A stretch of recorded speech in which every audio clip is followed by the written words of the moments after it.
Espagne, vraiment, c'est en 2013 qu'on a institué la première institution, c'est le CEFI. La première institution, c'est pour la promotion et la divulgation des finances islamiques en général, de quoi s'agit-il ces finances islamiques, mais aussi faire possible la création des banques islamiques ou des institutions financières islamiques ici en Espagne. On a déjà commencé par la création de la première institution financière islamique.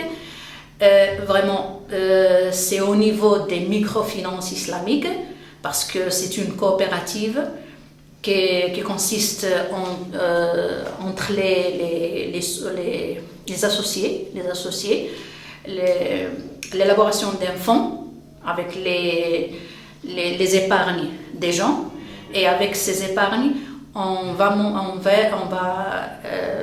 établir ou on va constituer des petits projets pour les gens qui n'ont pas de ressources, qui n'ont pas de travail, etc. La finance islamique, c'est une finance comme toutes les finances, mais avec des principes qui sont différents des principes du capitalisme et du socialisme.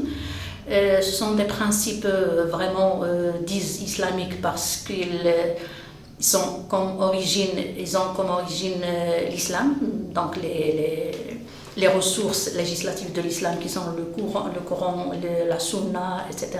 La différence c'est pratiquement pour le traitement avec le type d'intérêt. Donc pour les finances islamiques, il n'y a pas de traitement, il n'y a pas d'achat, il n'y a pas de transaction avec les types d'intérêt, c'est-à-dire les prêts avec intérêt. Sinon, il y a d'autres transactions, basiquement qui se basent sur l'achat et la vente. La deuxième différence disait que les finances islamiques, toutes les transactions financières doivent avoir un bien matériel, un bien tangible. Les transactions entre monnaie et monnaie ne sont pas permis. L'autre, aussi, il n'y a pas de spéculation.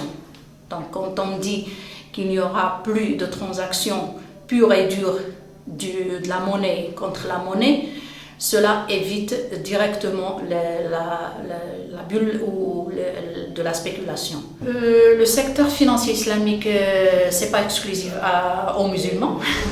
Et pourtant, ce n'est pas exclusif aux pays musulmans. Les grandes banques classiques ont ouvert des filières islamiques. Donc pour cela, il n'y a pas seulement le critère d'islamique, mais il y a aussi le critère du rendement. Il y a un rendement, il y a un bénéfice. C'est ce qui bénéficie aux agents, aux personnes d'Occident. Par exemple, en Angleterre, depuis 2004, avec les banques, et ils suivent avec la création d'autres banques, donc le 60% des clients de ces banques-là ne sont pas des musulmans, pour le qual c'est un type de finance qui est pour tout le monde.